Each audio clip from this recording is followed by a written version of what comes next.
Hello, my name is Roger Jones, and I'm coming to you from beautiful downtown Lisbon, Portugal. Uh, Last week, I met in France with a number of thought leaders from around the world. It was a high altitude environment, and when I left, my head was swimming with new thoughts, new ideas. I would like to combine a few conversations I had into a single conversation. Today, I would like to talk about what money is, what is GDP in the 21st century, the causes of our current state of income inequality, uh, an idea for dealing with that inequality, and a company that is implementing that idea, all in just a few minutes.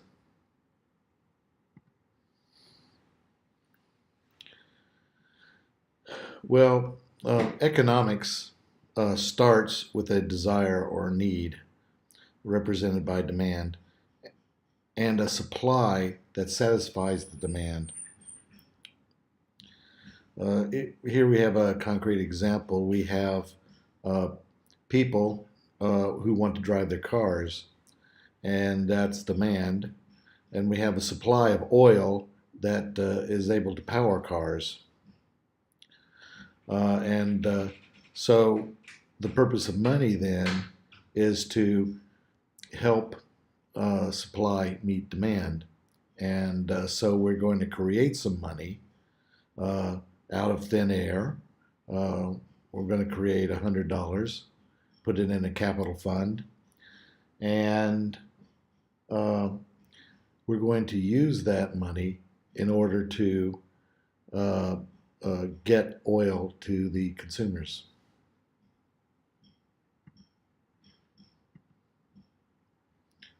Well, here's how we do it. We take the money that we created out of thin air and we buy a refinery. So now the value of the money is 1% of a refinery if we use all $100 to buy the refinery.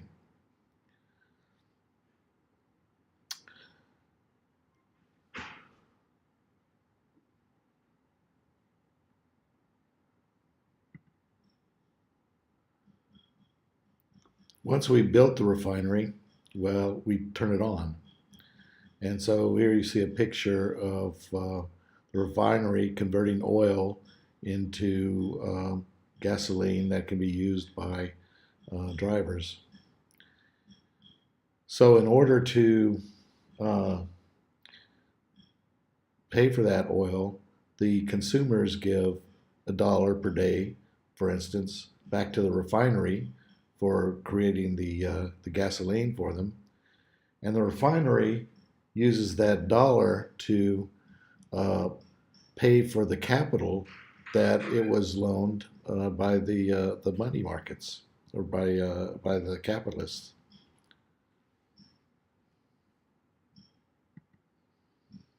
Now the problem is with that picture is consumers are paying for the oil, but where do they get their money? Well, consumers get their money from two sources.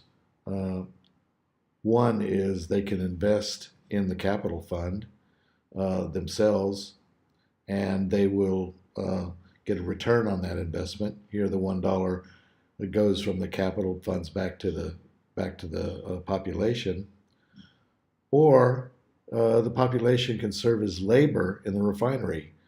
Uh, the A typical refinery requires people to run it, and so those people get paid, and so that's another way that the population gets money.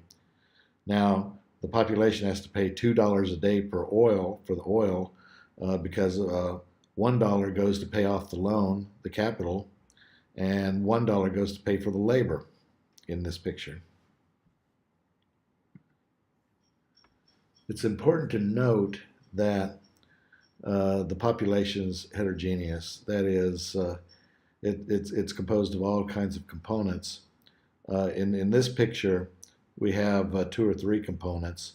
We have the investors, we have labor, and then we have other people like children, uh, seniors, and people who are not contributing to the economy.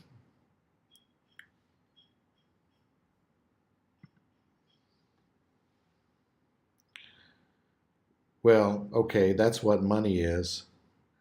Um, it's simply trust. It's a it's a mechanism to turn trust into uh, the meeting of supply and demand. Well, let's ask a question. What happens if we have an abundance of automation? Well, what does abundance of automation mean? It means our factory, our refinery is fully automated and we don't need any people to run it. It just runs on itself. So we don't need labor and we don't have to pay for the labor. Uh,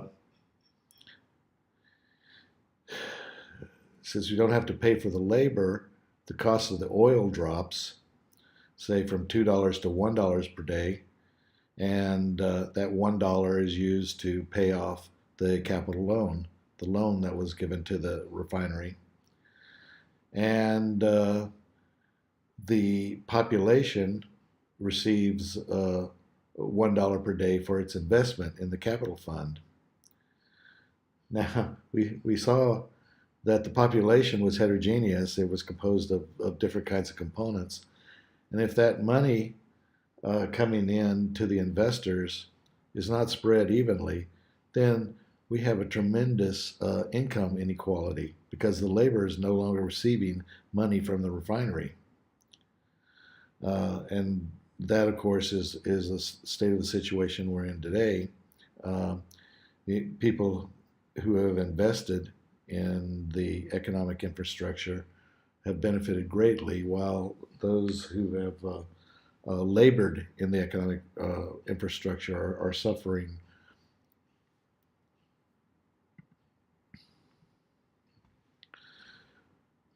Well, one crazy thing that happens in a situation like this is that those people who would have been working in the refinery or in a larger economy in insurance and all kinds of things are suddenly gifted with a great deal of time.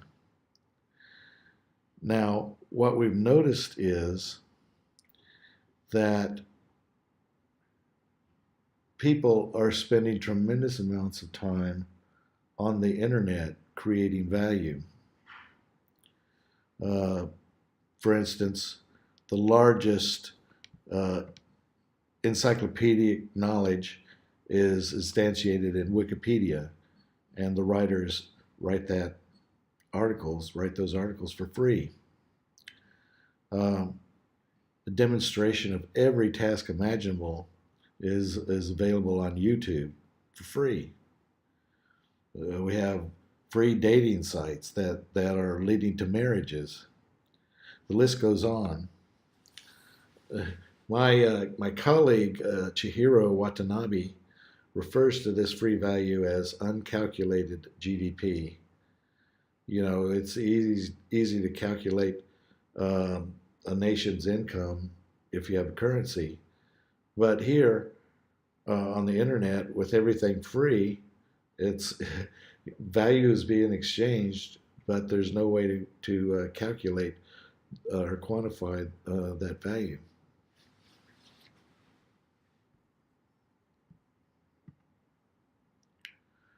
Well, let's see what we can do to actually quantify this uncalculated GDP.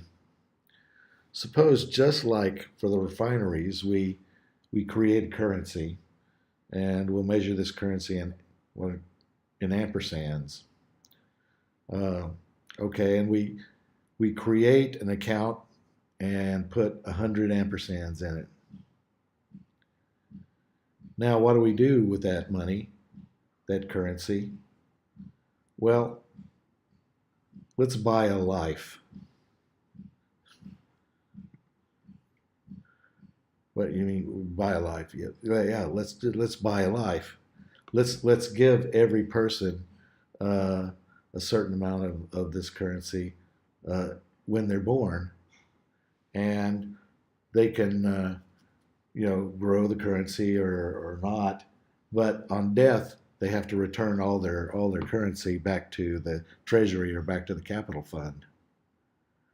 But while they're alive, they can use this currency to exchange for creative products. Here, I've kind of made the creative product into music just so we have something definite.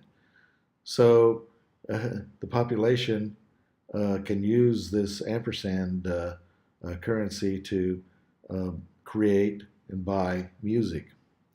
The same persons who are buying the music may also be the same persons who are creating the music.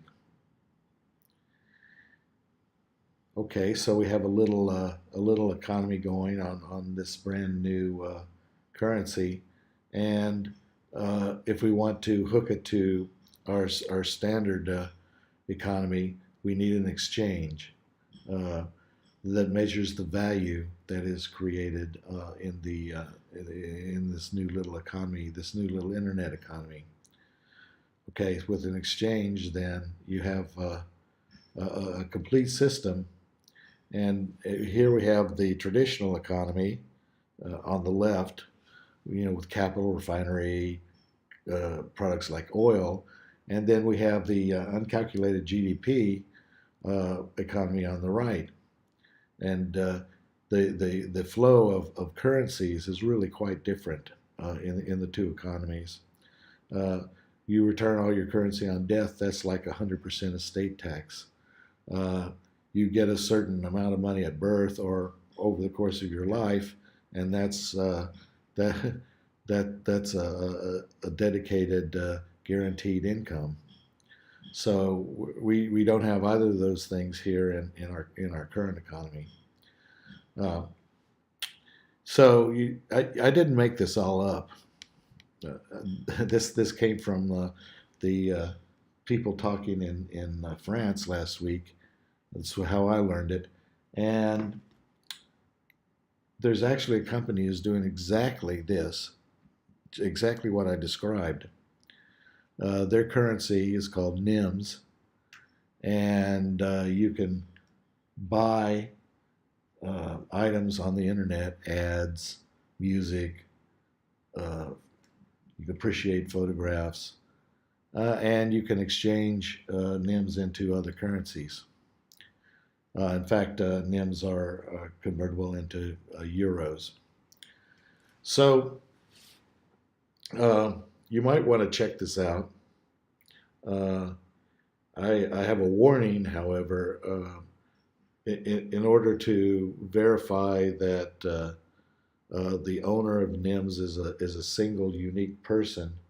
They collect quite a lot of information. So if you're uncomfortable with having much of your information collected by a third party, then perhaps this is not for you. But if that's less of a bother, then I would check out this NIMS company.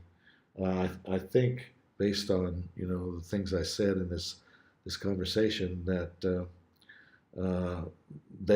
they or their successors may have a significant impact on how we do business in the future.